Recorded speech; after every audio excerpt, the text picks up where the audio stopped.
Welcome to the Fresh Vending podcast, where we discuss how smart vending machines are revolutionizing fresh food accessibility for both creators and consumers. Hi, everyone. Welcome to episode 8 of the Fresh Vending podcast. This is Isaac. Nathan. And we welcome you back for another episode. Today, we're talking about the concept of third-wave vending. Nathan, why are we talking about third-wave vending? Well, what we do is talk to people all day about this style of vending that's brand new to the United States. And I think it a lot of times, in general, if you know your history, it kind of helps you understand where you are now. So what we opted to do is to kind of put it into 3 different categories. And this is something that was actually done in the coffee world with first, second, and third wave coffee. So we thought, why not do the same thing for vending? Because it makes it really easy to kind of wrap your head around the difference. For coffee, it was like our parents drank Sanka out of this can, and then that was first wave. Second wave was Starbucks, and then third wave coffee are these like really trendy coffee houses where you can spend $6 on a cup of coffee. So we're going to use that and kind of walk you through a little bit about the snapshot of the quick history of vending, and then kind of what is third wave, what makes it special, and how it's changing the world. Isaac, do you want to talk a little bit about those kind of 3 different? Yeah, I will. But after our daily fun fact, so I listened to a podcast the other day, and they're analyzing which city has the most expensive cup of coffee. Do you have any guesses? I'm gonna guess San Francisco, Portland, or Manhattan. Okay, so it's actually none of those. Wow. San Francisco. So I, having lived in San Francisco, I have been to that Blue Bottle Coffee, that really trendy new place. That is expensive, but the most expensive cup of coffee can be found in Virginia Beach. Interesting. I used to live in Virginia Beach. I never would have guessed that. Is it? I know that they have that. I forget the name of it. It's the coffee where there's one for cats and one for bats, where they eat the cherries, and then once they excrete it, then they clean it and they use the beans after the fact. And I've heard some. So is it because it's some crazy sourcing like that, or why is it so? They did not go into detail. But yeah, I guess that's just where you can get some really expensive coffee. Anyway, Yeah, I've never tried the cat shit or bat shit. It's something. It's in concept. It's interesting, but I think I'm going to pass on that one. So I guess this ends our coffee tangent. But cool fun fact. Yeah. Okay. So speaking of first, second, third wave of coffee, there's a first, second, and third wave of vending. So the first being sweet, salty, shelf-stable snacks, right? And you got your Snickers, you got your Skittles, whatever you can imagine in a spiral vending machine. That's what it is. And everyone's seen one of these. They're still around. They're going strong. The second wave came when these kind of honor system checkout micro markets came onto the scene, where if you're in an office building, for example, oftentimes the office manager will want to introduce some sort of convenience store amenity to the office and say, hey, here's kind of this room lined with shelves of chips or pretzels or something like that. It's convenience store nutrition, so there may be a sandwich here and there, and you check out via an iPad.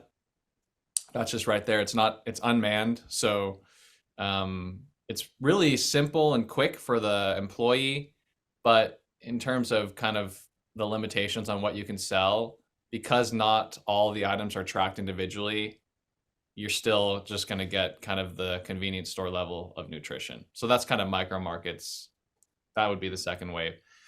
And the third wave really distinguishes itself because you have high quality fresh food entering the scene, right? So how is that possible? Well, in the case of smart fridges, each item is tracked individually. So you're going to be able to, if you're an operator, you're going to be able to sell perishable items because you can see, oh, I put this salad or this sushi roll in on Thursday. Now it's Saturday, I'd better, push out a promotion or something for these products because I can see the traceability all the way from stocking until it's sold. So that's first, second, and third wave of vending. Just a quick 30,000-foot overview of that. Yeah, and I think like time, I mean, those spirals that you mentioned, those have been around for many, many, many decades. I think the micro markets started coming on the scene in like the early 2000s from like, I think, tech companies here in the Bay Area. And then this third wave, I think, is something that's really started to get traction around the last 5 years. There's maybe, I think, 7 or 8 kind of hardware manufacturers that are doing it. So it's a pretty new thing, right? And to your point, it's amazing if you can get that high quality salad from your favorite, cafe, like in your lobby at work, or maybe the building you live in, or the gym that you go to. But the other part that I think is more of like the untold story of third wave vending is, what does it mean to the operator, like the person that owns it? And not just in the sense of like the obvious of like, yes, I can literally sell in my sleep. And that unto itself is a big game changer with this third wave vending. But the other piece is more, I think, about the empowerment to the individual. And I had a few examples that I thought of that they're kind of extreme examples, but that makes them both, I think, hit the point. And then also they're a bit entertaining as well. So I had, it was about a year ago, I had this gentleman call me from Florida. He was, I would guess he was around maybe 75 years old. And we had a little conversation, and he was reaching out to our smart vending company, FoodSpot. And he said, I'd really love to get a smart fridge from you all. And, I said, sure. What's your situation? What's the application? He said, well, since I retired, I have my bait shop, and I have to get up at 4 a.m. every morning to sell worms. And I don't want to do that anymore. And, I kind of laughed. It kind of came out of left field. Right. But in the same sense, I told him, I said, honestly, I mean, smart fridges, there's a technology stack in there. You've got, software, and you've got cellular data connections and all these things. I said, I think it's a little bit overkill, and you'd be a lot better off putting the worms out on an honor system. And, if once in a while somebody takes, a few worms for free, you're going to be better off. And, we kind of had a chuckle about that. And then he said, no, but actually, not only do I not, I love going to the store. It's my friends, it's my passion, but also, like, sometimes I want to take a 2-hour lunch, and I just want to know that above and beyond the worms, I want to make sure that the things that I sell the most. And he was telling me there's all these funky names for the lures. He's like the jiggly bops and the, I don't know, whatever. All I know are countdown Rapalas that we use in Northern California.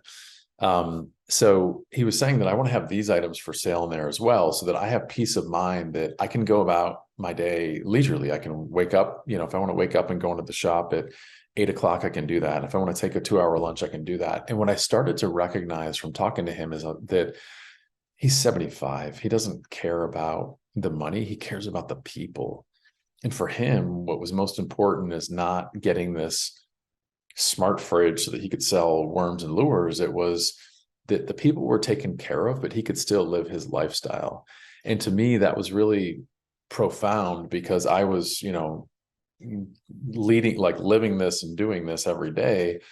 And his value proposition was just very different. So I really appreciated that. And it stuck in my head because it was just such a different orientation to what this, third wave vending thing that we're all doing, and what it means for people, and how it kind of can change and empower people in their lives. Yeah, that's really cool. I mean, that's an application I hadn't heard of. So, well, neither had I until he reached out. I had somebody last week that reached out in Ohio, and they said, we are starting a dog treat company. These are super high end. They're like, they said it's restaurant caliber dog treats is kind of how they pitched it to me. Yeah. And they said, some of these are like $10 for a dog treat. It's a one-time consumption. The dog eats it and it's over. And I said, wow, these are very premium dog treats. And in that situation, they had an amazing brand. It was great. And in that situation, they wanted to put it into these, high-end condos, and, people will spend big money on their pets. If you get it in the right place, I said, I could see that being really successful.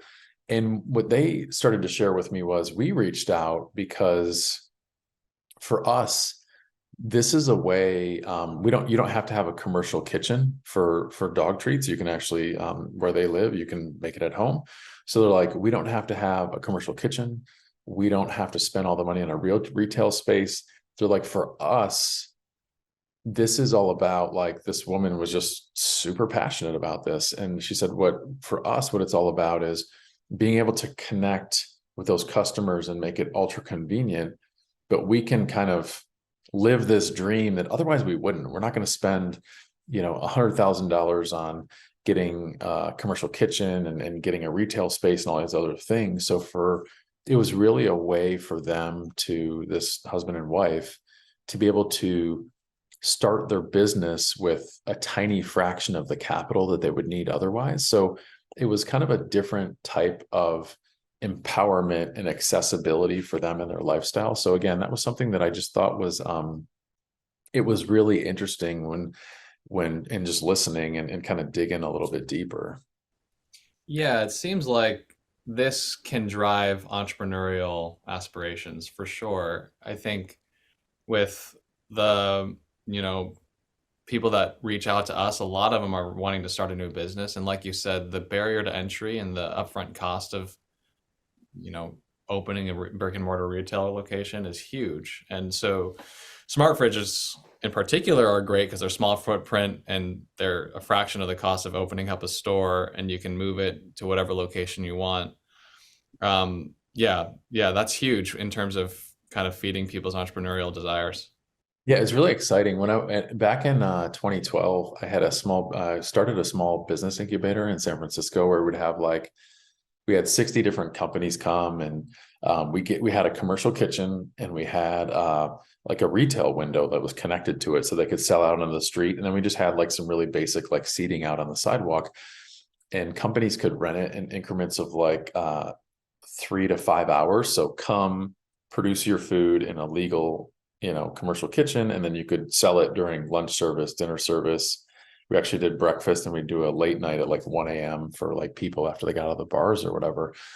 And it was something that was a really cool experience, and I was always really proud of it. But it's kind of I love the fact that now we're kind of doing that in a different way, because it can be really, really hard and cost prohibitive for so many people. So it was really cool to see this, like you said, the entrepreneurial angle and kind of what this can do. The last story that I'll share, and possibly the most entertaining, was a call that I had 4 days ago. So the call was from a gentleman in upstate New York, like right near the border of Canada. And I had some family up there when I grew up in New York. And he called me, and he was an organic farmer up there, and he's also Amish. So if you're not familiar with the Amish people, lifestyle, religion, they don't use technology. So the typical Amish phone or Amish person will never have owned any type of cell phone, computer, microwave, anything that's really into technology. And the lifestyle that they live is about being very simplistic in their beliefs. And, they like to meet face to face and kind of have very traditional values. I remember there was there's lots of craftsmen, lots of farming. So I remember for one of my family members, this Amish gentleman had made a fence for them. They made really high quality, kind of old world style furniture. Sometimes you'd be driving down the road. You may have seen an Amish person and not known it. If you see like a horse and buggy going down the side of a road, there's a good chance that those could be Amish people. So anyhow, this gentleman called me, and apparently he had gone down to the local library, and they had a phone there that he could use. And as I understand it, that technology is okay if it empowers their business or their livelihood as a requirement. It's just not something they would have on their property or that they own. So he proceeded to tell me that he goes down once a week to use the internet at the library, and he'd been researching vending machines for months. And he stumbled upon the Food Spot Smart Fridge, and he said, I just thought it was the coolest thing I ever seen. And he was so excited about it. And at this moment, I really thought that I was getting punked by like one of my high school friends from New York or something like that, that somebody was playing a cruel ruse on me and kind of getting me into this. But as I listened to him further, I realized that no, this was a legit conversation. And he explained how, being able to sell his organic produce in town with a secure vending machine like this is something that could bring him, his family, a ton of value. And he kind of, addressed the kind of the technology hurdles with me. And I had to take a pause, and I said, man, I'm having a phone conversation with a technology forward Amish person. Yeah. And it really clicked to me when I started thinking about, wow, the world is really changing a lot, that A, this person, was able to discover us, and B, that we're having this conversation of, potentially working with somebody like that. And I think, again, this was like a quintessential example of how this third wave vending thing, whether it was the dog treats or the bait and the worms or the Amish organic farmer, third wave vending is changing so much that consumer lifestyle and how it empowers those individuals. And I just thought that those three examples just were kind of really, really, really good examples, a little extreme, but good examples to kind of show that there's a lot more to it than just selling, a salad 24 hours a day. Yeah, it illustrates really nicely this paradigm shift where, wave one with these sweet, salty, shelf stable, it was mostly speaking to people that, were building managers who just wanted to sell candy bars in their building. And that was kind of it. Or if you really wanted to start this huge vending conglomerate. And then wave two was for, with the micro markets and the self-checkout convenience stores. That was for kind of maybe office building managers that had a large footprint, who had a command audience that was,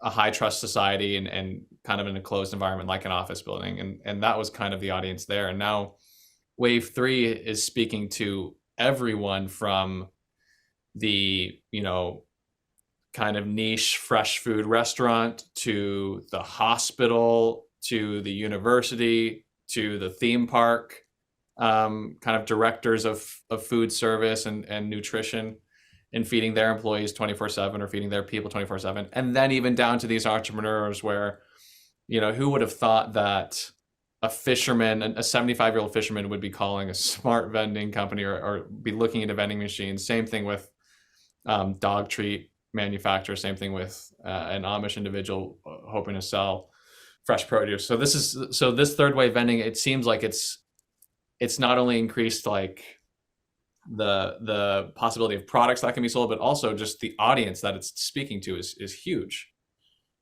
Yeah, absolutely. And the dog treat and the entrepreneur and then the Amish farmer, those were two calls I had last week on the same day. So it was kind of this moment where I was like, okay, it's very clear that this whole third wave vending thing is not only gaining incredible traction, but just like the breadth of applications. Because you named the examples that were more obvious, right? Like the food service management companies for hospitals and universities, and maybe it's going into a condo, or maybe it's going into the airport or something like that. I mean, I think those are pretty obvious applications there. But when we look at like the breadth is something that I'm finding to be very, very interesting. I think that this third wave, I would argue that I think it's going to be here, for many, many decades to come, just like the first wave, that it's something that's going to be a profound shift as it continues to get traction across and be appealing to so many different people in different ways. And none of those, first and second wave, they didn't really do anything significant for the operator, whereas third wave does. I think when you mentioned the the micro markets and second wave, it's amazing to have that amenity inside your office, but the reality is that that's only really applicable to offices. It doesn't have that kind of broader application. And then the second piece is usually people are in the offices for 6, 8, maybe for 10 hours a day from the first to last people. But it's not really this like 24-hour thing too. So it's really just wanted to kind of address that, because I think that what we're seeing now is the early phases of something that's going to be a long-term shift that's ultimately here to stay for a long time. Yeah.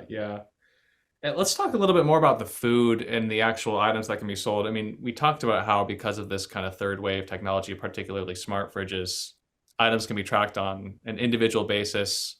That means expirations and food safety are held at a very high standard. The general consumer now, more than ever, is more into fresh food, healthy food, organic, all these things that just could not be sold in first and second wave technologies. And now that we have this third wave, all these have become more of a reality. And claims of health and looking at a third wave solution, a smart fridge full of fresh food, that just speaks to today's consumer more than any vending solution ever has in terms of the health benefits it offers. Yeah, it's totally different. And I think that it goes across the board. So it's like you mentioned, like the trend of wanting to eat like healthier and fresher, and that's very obvious and that's not going anywhere. And then the other piece I think of that is that people want food on their terms. You look at the explosion of companies like DoorDash and Uber Eats that, 10 years ago, I mean, those companies, it was a niche of people that use that. Now, tons of people use those types of services every week, if not, every other day. And I think that it also speaks to that of having all of these things, but having it where I want it, when I want it. So it's really exciting. And I think the other piece is that, you have, instead of charging, $2 for a Snickers or maybe, $4 for something that's a little bit more substantial, like a Hot Pocket that you might see in some more high-tech first wave machines, but definitely in places like some newer vending or in those micro markets, you can start getting price points in a smart vending fridge for 12, 13. I've even seen as high as $15 per item. So it's also fundamentally it's just a game changer on the side of revenue too. So it's really interesting to see all of this coming together. I think it's fair to say that it's changing rapidly, and I'm just really excited to see how fast the adoption. Usually, these types of technologies, there's a point where it starts to accelerate, and then all of a sudden, before you know it, you blink, and these things are everywhere. And I think right now we're in the very rapid acceleration where when I go to, I don't know about you, Isaac, but when I go to the airport, I've been seeing these at pretty much every airport I go to now. There's third wave vending. I'm definitely starting to see it in hospitals and universities. It's popping up pretty frequently. A little bit in offices, but we don't travel in and out of each other's offices very often, so I don't know how aggressive the it's being adopted in that environment. But I would argue that I think in 2 years from now, it's going to feel like these technologies are everywhere. Mm-hmm. Yeah, it's funny that you mention, because not only are the technologies being more accepted, but the behaviors are being more accepted. I mean, you think about like decades ago, right? Someone that purposely went to the gym and lifted weights was just that weird kind of dude in his like leopard leotard that people were just kind of like, oh, what is that? And now it's like everyone goes to the gym, and if you don't, it's like you're encouraged to, right?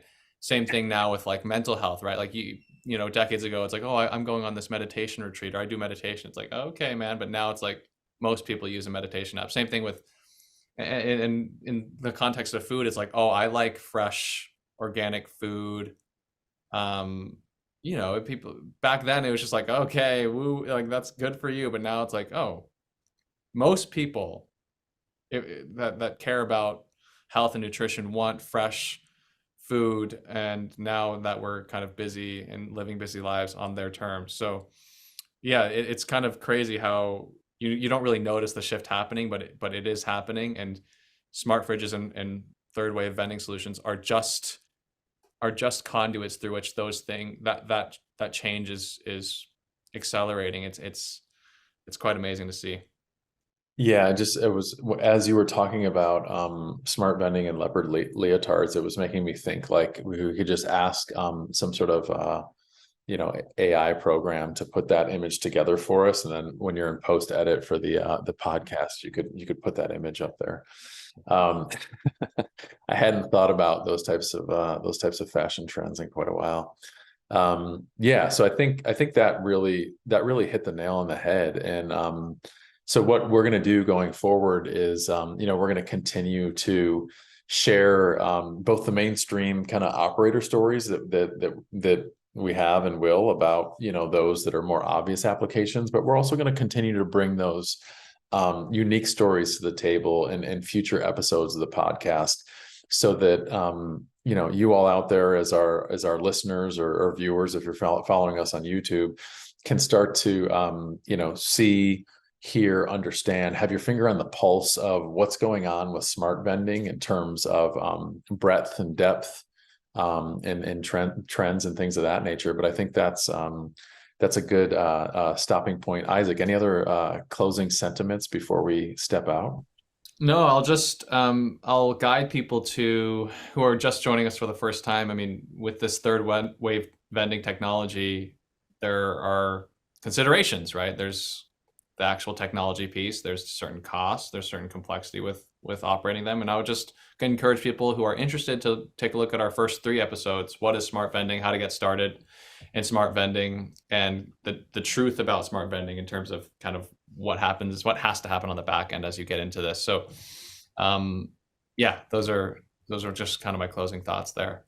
Great. Well, thank you everyone for joining Isaac and I on today's podcast, and we will talk to you soon. Bye. Thank you for listening to the show this week. If you're interested in learning more about smart vending platforms, you can visit us at launchfoodspot.com. I'm Nathan Downs, and you've been listening to the Fresh Vending Podcast.